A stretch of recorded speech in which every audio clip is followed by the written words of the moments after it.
It's summer, and that's the time for many charitable organizations to schedule 3K, 5K, and longer runs for their causes. It's also time for the many festivals that give some or all of their profits to a particular cause. How do you know if the $5 you put into the jar or the money you give to a charity from completing a race is doing any good? And how can you maximize your donation to get the most bang for your buck? Carrie Morgridge wondered about these things too. She's the vice president and self-proclaimed chief disruptor of the Morgridge Family Foundation. She was looking for answers to all of those questions, but couldn't find them.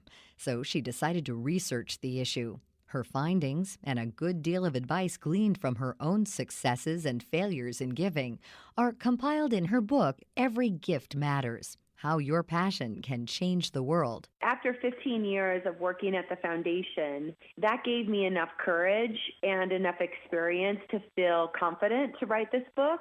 The second thing is, when I went out to get advice to help my own foundation, I found that everything was in academia mode, and there wasn't a lot of advice for regular people like me to say, well, how do I give a thoughtful grant, or how do I follow up with somebody, or how do I get involved? You know, just the basics. That book did not exist. So I wrote a book that didn't exist. The subtitle, How Your Passion Can Change the World, seems a bit grandiose for small donors who put a few bucks in a food pantry's donation jar or writes a small check at the holidays. Compared to the well-known philanthropists who give millions and billions and get to go to all those swanky fundraisers, it seems like such a tiny effort. Morgridge says that you'd be surprised how much your donation counts. For every dollar a large foundation like Bill or Melinda Gates or a Walton Foundation gives, the average taxpayer is giving $5. Yes, big foundations do get a lot of hype, which is great actually for that cause. But it's actually us, the average people, who are giving in fives and tens and 20s that are making a huge impact and a huge difference too. Morgridge says that just giving your donation and walking away is fine, but you should connect with the charity that you're giving to and make your feelings known about how you want the money spent. Believe it or not, a donor of any level can write up some pretty strict ground rules before handing over their cash. I'm a large United Way donor. And I really enjoy United Way because I can do foster care, I can do homelessness, I can do reading clubs. So if I want to give a $2,500 donation to early childhood education reading, I can restrict my money towards that particular cause. And I can also say, by the way, 100% of it needs to go to this cause, or I'm not going to write you my check. You have the power to do that with every check you write, but you have to be in communication, and those guidelines have to be set up front, that this is how I want to donate my money. You can also put a time limit on your donation. The other thing I really encourage people to do, and I learned this the hard way, is I call it the impact of time. We used to give a gift, but they wouldn't spend my money till 6 months later.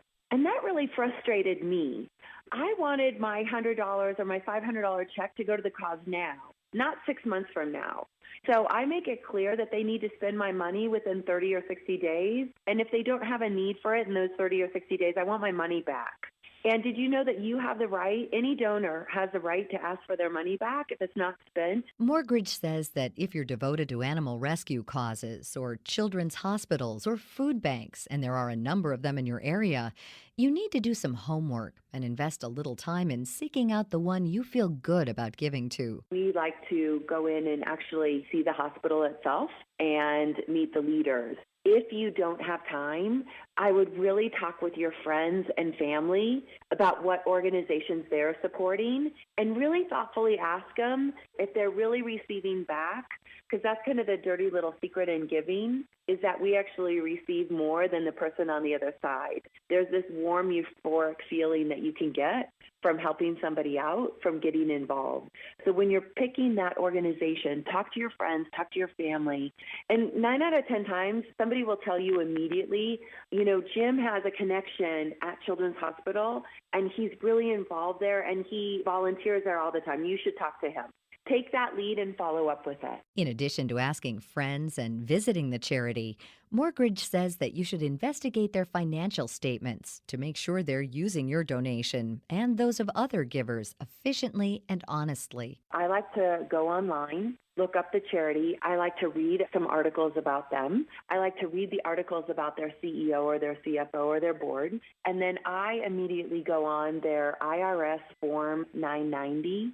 That's a form that anybody can get on, and it shows you how much money they've raised, how much money they spend on operations, and then how much they spend to the cause.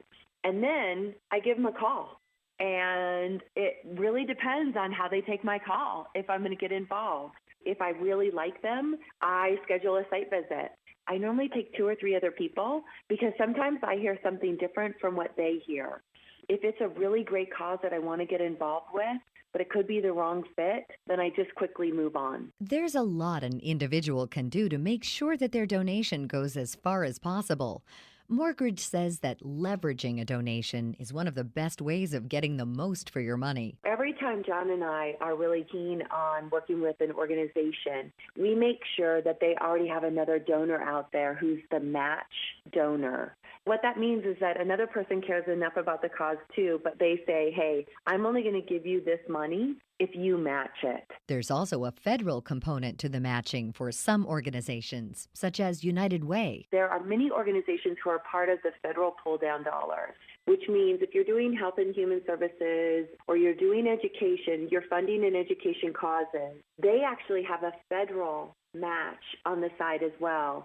So you put up $1 at United Way, then I put up $1 at United Way, and then the federal match to our $2, they match us, and it all goes to early childhood education. So last year we put up quite a significant amount of money. It was over $1 million, but the people in Denver matched us by over $1 million. So our $2 million turned into $4 million. And I know those are big numbers and hard for people to understand, but the $1 million match run by United Way was done in 5s and 10s and 20s. So that every single person in Denver had an opportunity to make their dollar $4. Some charities are still fundraising the same way they did decades ago. Mortgage says that she likes to work with organizations that think outside the box. She calls it transformative thinking, and she has an example of how one young man used it to raise quite a bit of money for his favorite cause. He's an 8-year-old boy who decided to get involved, and he ended up having a pen pal with World Vision. And Kylan went to Africa and actually finally met his pen pal. My husband and I helped him get there with his mom. When he came back, he was so excited. He did a speech at his school, and he signed up all the kids for a penny drive. In the penny drive, in a couple of months' time, they raised $981 in pennies. And then World Vision matched it. So his pen pal, Harana, now has a well in Uganda. And I say this because I think it's in all of us to have our own penny drive for our own cause. It's just about taking that first step and making a difference. But we all have it in us to make that difference. Mortgage has much more research, advice, and actual stories of giving in her book, Every Gift Matters. Most of all, she wants people to understand that in giving, the donor receives so much more back than the charity in just the sheer joy of knowing that they've helped someone over rough times, or educated a young child, or provided a well for a small village. You can find out more about Carrie Mortgage, the Mortgage Family Foundation, and her book on her website at Carrie Mortgage. That's CarrieMortgage.com. For information about all of our guests, log on to our site at viewpointsonline.net. You can also find archives of past programs there and on iTunes and Stitcher. Our show is written and produced by Pat Reuter. Our production directors are Sean Waldron, Reed Pence, and Nick Hofstra. I'm Marty Peterson. Summer fairs and festivals mean one thing: good food and cooking competitions. Home cooks are busy creating recipes that will win them the blue ribbon. Fruit is always a key ingredient in delicious and fresh desserts. Dole canned fruit is ready to use and cuts down on prep work. It always delivers sweet, ripe fruit. Dole canned pineapple is available in crushed, tidbits, chunks, and sliced varieties, so it's perfect for any dish where you want to add a sweet taste of the tropics. Dole canned fruit is also great for salads, smoothies, or mixed into cottage cheese for a quick, healthy snack. Whether you're creating a prize-winning recipe for a contest or a tasty treat for your family, let Dole canned fruit be your inspiration. Find Dole canned fruit in your grocery store, supercenter, or club store. Visit DoleSunshine.com for recipes and tips from the experts in Dole's Packaged Foods Test Kitchen to create your own ribbon-winning culinary creation. Summer is a time for family road trips, and what's a family trip without your four-legged friend? But when the weather is hot and the family is crammed into a car, dog breath can put a damper on your drive. So don't let it. To help make sure your pup has fresh breath, clean teeth, and healthy gums, use Pedigree Dentistix treats. Dentistix treats are clinically proven to help reduce plaque and tartar buildup. With a clean mouth and fresh breath, your family and your dog will be able to share endless hugs and kisses on the road this summer without dog breath getting in the way.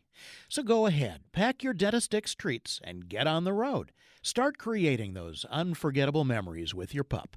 Whether it's close-up cuddles with your backseat buddy or kisses with your furry co-pilot, the close moments are the best. For more information, visit pedigree.com/Dentistix.